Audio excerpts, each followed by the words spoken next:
I'm wondering if you can take me kind of back through the play-by-play of maybe that 48 hours. So you find out that you get traded in Nashville to Pittsburgh, and Pittsburgh says, "Hey, come meet us in Vegas."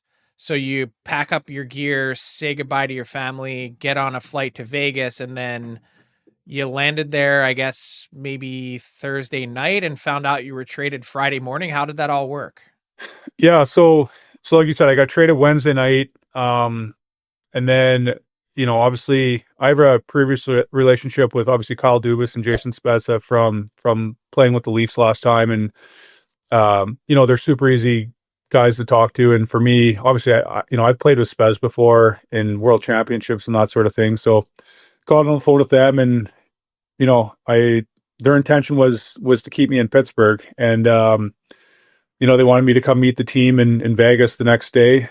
And, obviously I packed up, and, you kind of look, obviously, at standings wise, you think, okay, well, if you're going to get traded, you're probably going to go to contender. And then for whatever reason, the trade happened with Pittsburgh, and Nashville moved me there. And then after talking to Kyle Dubas, after the trade and kind of everything settled, he said when he traded for me, he didn't realize sort of, what was going to be out there for me. And I think at the end of it, there was, I think, well, according to him, probably 4 to 6 teams, I guess, with offers on the table the morning of the deadline or the night before the deadline. So, and the offers, I guess, sort of getting a little bit more where I guess he had to consider. So yeah, it just kind of worked out that way. And from a Nashville standpoint, I'm not really sure what happened on that end, but ended up in Winnipeg, and kind of hearing some things behind the scenes of what happened afterwards. Yeah, it was surprising to end up in Pittsburgh, but like I said, it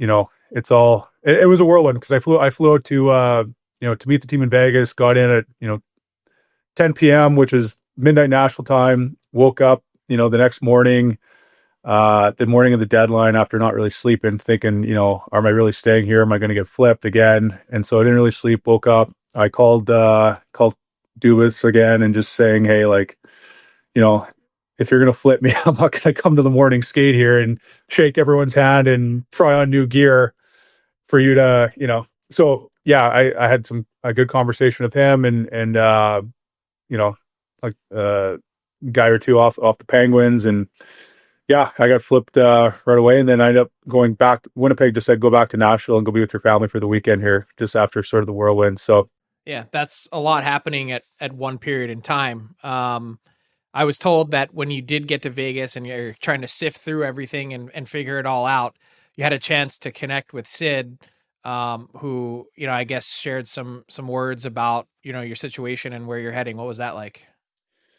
yeah, I mean, obviously, Sid obviously just unbelievable guy, so respected, and I kind of got to know him. Actually, he's really close with my brother Brayden. They played in the World Championships years ago and became really close and went on vacation.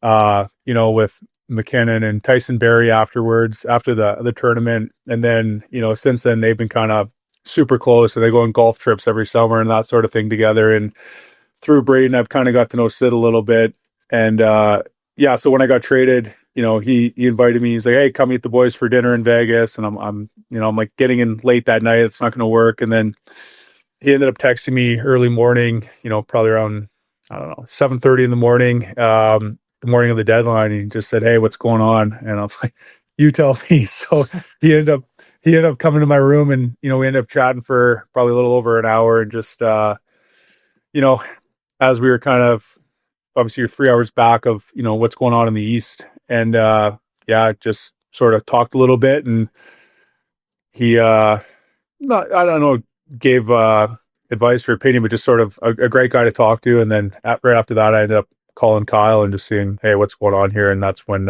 things started kind of taking place after that. But yeah, I was a Pittsburgh Penguin for I don't even know, 24 hours, and it was hilarious because Mike Sullivan called me a couple times, and he's like, I didn't even know what to say to you. I didn't even get the chance to meet you in person, just over the phone, and I was off to the next spot. I was going to ask if they're going to retire your jersey, but I don't even know if you got a jersey number. Shortest stint in Penguins history, I'm assuming. So yeah, everyone said, "Oh, I know, you're in whatever. This is 10th team," and I'm not counting this one, so that doesn't count. I don't think to not even get a practice under your belt. It'd be a fun story. I know it's hard to laugh about now, but 10 years from now, maybe it'll bring a smile to your face. Yeah, you know what? With the way my career's gone through the ups and downs and sort of the unexpected twists and turns, I think I could write a hell of a book, and that would be a crazy part of it. That'd be one chapter of the whole whirlwind, being a Pittsburgh Penguin, but not even getting the chance to break in a pair of gloves or nothing. Hey, I know someone who could write that. Yeah, there you go. What's up, hockey fans? If you enjoyed that video, then you need to be hitting the subscribe button right here at Daily Faceoff. Exclusive interviews and analysis from our hockey insider Frank Saravalli, fantasy updates from Brock Sagan, and a daily live show at noon Eastern, Monday through Friday. You don't want to miss any of the fantastic content, so hit that subscribe button.